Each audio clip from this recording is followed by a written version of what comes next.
So hello to everyone, कैसे हो student आप। चलो आज without any kind of discussion will move on the most important one topic that is Ohm's law. तो Ohm's law को जानेंगे और अच्छे तरीके से हम कैसे इसको अप्लाई कर सकते हैं उसके बारे में भी स्टडी करेंगे। सो आपने 8 में भी सीखा है, आपने इसको 9th में भी सीखा है और 10th में भी आपने सीखा है जहाँ पे करंट इलेक्ट्रिसिटी आया है, right. So what is the statement of the Ohm's law? Remember one thing, the current always flows from, I will take the conventional current, so I is a conventional current which is always flows from the maximum potential to minimum potential in the circuit. So if I make here the circuit, अगर मैं एक circuit बनाता हूँ और उस circuit में if I take the resistance R, right, और उसको मैं सेल के साथ कनेक्ट कर देता हूँ like this, तो सेल जो पॉजिटिव टर्मिनल है वो डेफिनेटली मैक्सिमम पोटेंशियल हम उसको बोलते हैं और जो निगेटिव है हम उसको बोलते हैं minimum potential. And the current which is flowing from positive to negative that is nothing but the conventional current which is flowing through the external resistance R. So what is Ohm's law then, right. अगर मैं Ohm's law का अगर statement लेता हूँ मेरे consideration में, that is the potential difference which is applied across the circuit is directly proportional to the current. यानी if I am increase the potential difference so definitely that will increase the value of the current here। ये कुछ भी नहीं समझ में आएगा जब तक मैं इसका एग्जांपल, एक जनरल एग्जांपल सेट ना कर दूं, ठीक है। अब मैं क्या करता हूँ, एक टेबल लेता हूँ, दिस इज अ टेबल। अब टेबल पे जो 2 पॉइंट्स हैं, ठीक है, यहाँ पे मैं पॉइंट लेता हूँ और यहाँ पे एक पॉइंट लेता हूँ, this is a point A and here it is I will take the point B.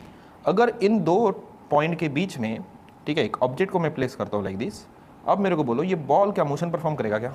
नहीं, क्योंकि आपको मालूम है कि दोनों जो पॉइंट है उनकी हाइट क्या है, सेम है, राइट।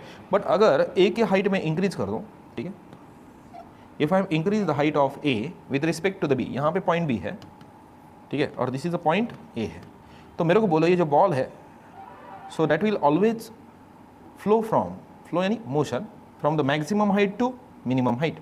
यानी the object always perform the motion from the maximum height to minimum height.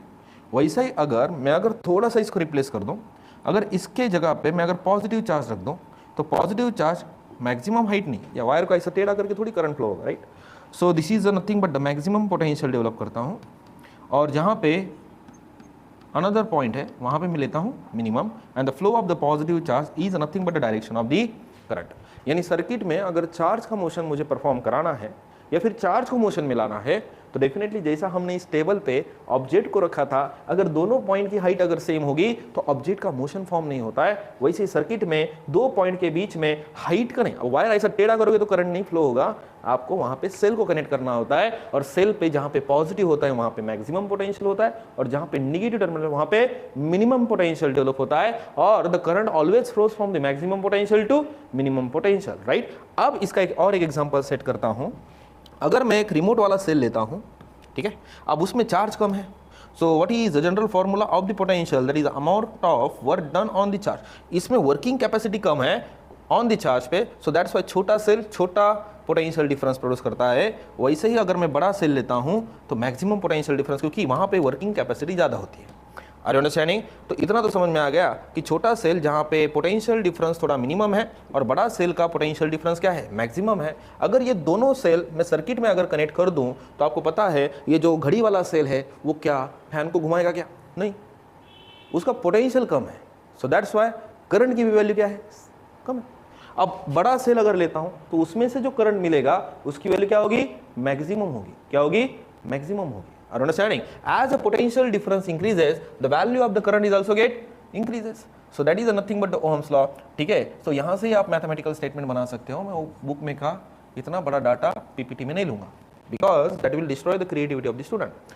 Now the potential difference increases, the value of the current is also get increases. वैसे ही ये graph बता रहा है। As a potential difference यानी voltage जब मैं बढ़ा रहा हूँ, the value of the current is also get increases, but this is a linearly increase हो रहा है, रैपिडली नहीं, स्लोली। समझो पोटेंशियल डिफरेंस 1 वोल्ट है तो करंट समझो मान लेते 1 एम्पियर है।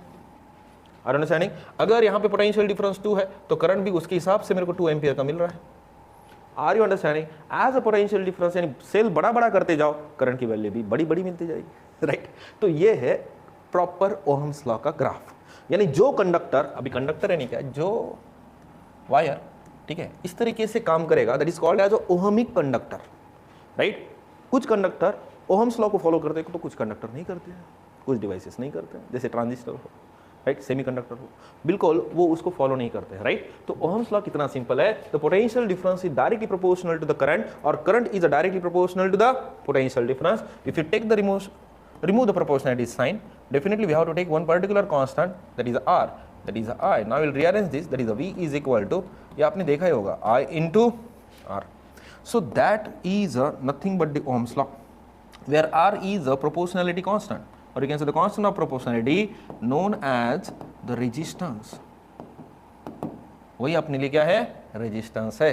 तो फिर से एक बार समझाता हूँ, ठीक है। अब समझो ऐसा ग्राफ आया, होते हैं क्वेश्चंस होते हैं, अगर ग्राफ ऐसा है तो क्या है सच में ये कंडक्टर, ये देखो ये पोटेंशियल डिफरेंस है और ये करंट है, ऐसा कभी हो सकता है ग्राफ, या फिर ऐसा होके ऐसा ऐसा, तो this is a non ohmic conductor, non ohmic, because linearly graph increase होना चाहिए, लीनियरली ग्राफ का प्लेसमेंट होना चाहिए, are understanding. So that is nothing but the Ohm's law, ये फॉर्मूला याद रखने का ये इंपॉर्टेंट है। जैसे ही हम PYQs डिस्कस करना चालू करेंगे जेई के नीट के, तब मैं ये जो कलेक्शन ऑफ दी 5-6 वीडियो का जो नॉलेज का कलेक्शन आपके पास होगा, ठीक है, वही काम में आएगा, बट टाइम लगेगा, ठीक है। अब वो एक लेंथी वीडियोज नहीं बना रहा हूँ 1-1 घंटे के, 40-40 मिनट के, ठीक है, वो कोई नहीं देख रहा आजकल, ठीक है। 2020 IPL, राइट, वही सा चल रहा है अभी, तो that's why I am just making the short videos, so student can easily get it, okay, and easily understand the concept, okay. Lengthy video बनाऊंगा तो बीच में से वो बच्चा बोर हो जा रहा है और वो छोड़ के भाग रहा है, so that's why the reach of the video is now getting losing, okay. So here Ohm's law तो कंप्लीट हो गया, ओहमिक कंडक्टर क्या होता है, नॉन ओहमिक कंडक्टर क्या होता है, उससे रिलेटेड हम PYQs लेंगे और वहाँ पे मैं बोलूँगा ये वीडियो जाके देख लेना, आपको वहाँ पे मिल जाएगा, ठीक है। So this is a Ohm's law that we already studied in the 8th, 9th and 10th, but here we have to discuss about what do you mean by the resistance, you know, ठीक है। अब हर एक object में resistance होता है, क्या होता है, रेजिस्टेंस, और रेजिस्टेंस है क्या, ठीक है, उसके बारे में जानेंगे ना, क्या गड़बड़ है। सो रेजिस्टेंस है क्या, सो what do you mean by the resistance. अगर मैं कौन सा भी एनी सब्सटेंस लूँ, remember one thing, I will move in the depth में जाके पढ़ाऊंगा, कोई गड़बड़ नहीं है, ठीक है।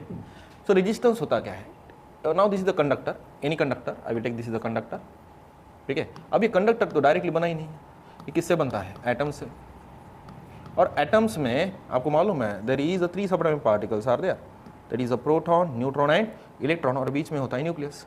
जो लास्ट मोस्ट ऑर्बिट वाले इलेक्ट्रॉन हैं वो तो भाग जाएंगे, ठीक है, वो नहीं रहेंगे, these are called as free electrons, ठीक है। अब यहाँ पे नंबर ऑफ प्रोटॉन्स की वैल्यू मैक्सिमम न्यूक्लियस में और इलेक्ट्रॉन की वैल्यू अब कम हो गई, सो दैट्स वाई उस एटम पे चार्ज आने लगा। अभी एटम का कन्वर्जन इनसाइड में मैंने समझाया था इससे पहले, किस में हो रहा है, आयंस में हो रहा है, किसमें हो रहा है, आयंस, राइट।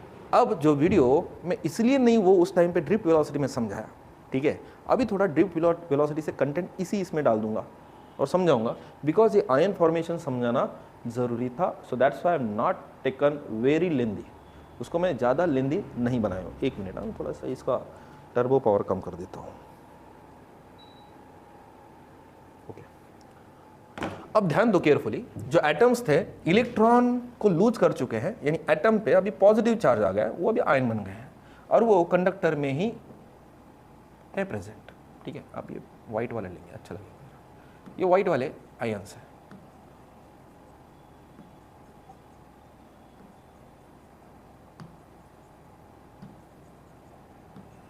ठीक है। So these are the ions. आप बोलोगे इतना ही क्या, अब इमेजिनिंग कर लो ना, imagination is quite very important, ठीक है। अब मुझे यहाँ पे समझाना है किस तरीके से रेजिस्टेंस काम करता है सर्किट में, okay.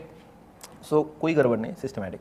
Now this is a conductor, एक कंडक्टर है ऐसा, ठीक है, और यहाँ पे मैं कनेक्ट करता हूँ सेल को।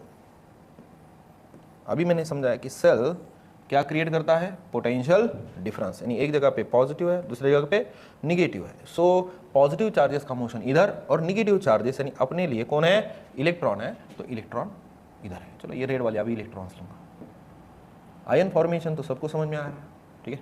आयन फॉर्मेशन कैसे होता है, ठीक है, अब वो आसान है, कुछ भी हार्ड नहीं है, ठीक है। तो ये बहुत सारे मैं इलेक्ट्रॉन लेता हूँ यहाँ पे, ठीक है। और यहाँ पे आपको मालूम है जो एटम लूज कर चुके हैं, so these are the ions. कोई गड़बड़ नहीं, बिल्कुल गड़बड़ नहीं, क्या इतने ही होंगे क्या? बहुत होंगे, मिलियन ट्रिलियन होंगे, बिलियन होंगे, किसको पता है?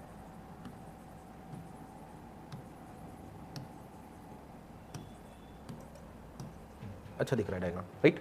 सो ये व्हाइट वाले अपने लिए आयन है, ठीक है, ये व्हाइट वाले ऐसे यानी आयन है, ठीक है। आयंस यानी जो लूज कर चुके हैं इलेक्ट्रॉन्स को, यानी उन पे अभी कौन सा चार्ज आ गया? Positive charge. तो बुक में, कुछ बुक्स में उन्होंने एक वर्ड यूज किया, positive ions, right? So positive ions means nothing but what? Atoms ही होते हैं, राइट? अब यहां से मैंने क्या कर दिया? सेल को कनेक्ट कर दिया, और सेल आपको मालूम है डेफिनेटली कौन सा डिफरेंस क्रिएट कर रहा है? Potential difference. और जहां पे पोटेंशियल डिफरेंस होता है, जैसे बॉल का हमने मोशन किया था, ठीक है, अब जिसको मास को तो मैं रिप्लेस कर देता हूं, ये नको, ठीक है। अब यहाँ पे मैं पॉजिटिव चार्ज लेता हूँ, which is always flows from the maximum potential to minimum potential, ठीक है, while the electron which is moving from the minimum potential to maximum potential, right?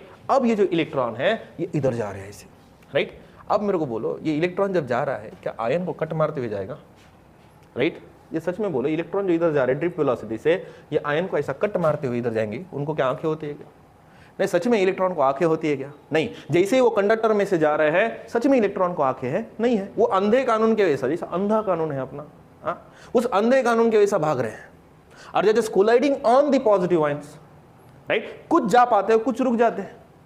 यानी रेजिस्टेंस, यानी उस चार्जेस का जो मोशन फॉर्म हो रहा है, वो कंडक्टर के बीच में के आयंस उनको क्या कर रहे हैं? अपोज कर रहे हैं। यानी इलेक्ट्रॉन जब मोशन में है, और आयंस भी मैं लेता हूं मोशन में, क्योंकि पॉजिटिव और नेगेटिव चार्ज का मोशन है, तो यहां पे जो आयंस है, जब ये इलेक्ट्रॉन जा रहा है यहां से जाके कोलाइड हो गए, देखो कोलाइड हो गया। ये इलेक्ट्रॉन इधर जाके कोलाइड हो रहा है, राइट? ये इलेक्ट्रॉन इधर जाके कोलाइड हो रहा है। क्या सच में कट मारते हुए जा रहा है? बुलेट के वैसा, बुलेट राजा, राइट? सच में जाएगा? नहीं जाएगा, राइट? वो जाके कोलाइड हो रहा है, यानी ये बीच में क्या आयंस उन मोशन को क्या कर रहा है? अपोज कर रहा है। यानी इस कंडक्टर में मोशन को अपोज हो रहा है, यानी इस कंडक्टर में डेफिनेटली क्या प्रेजेंट है?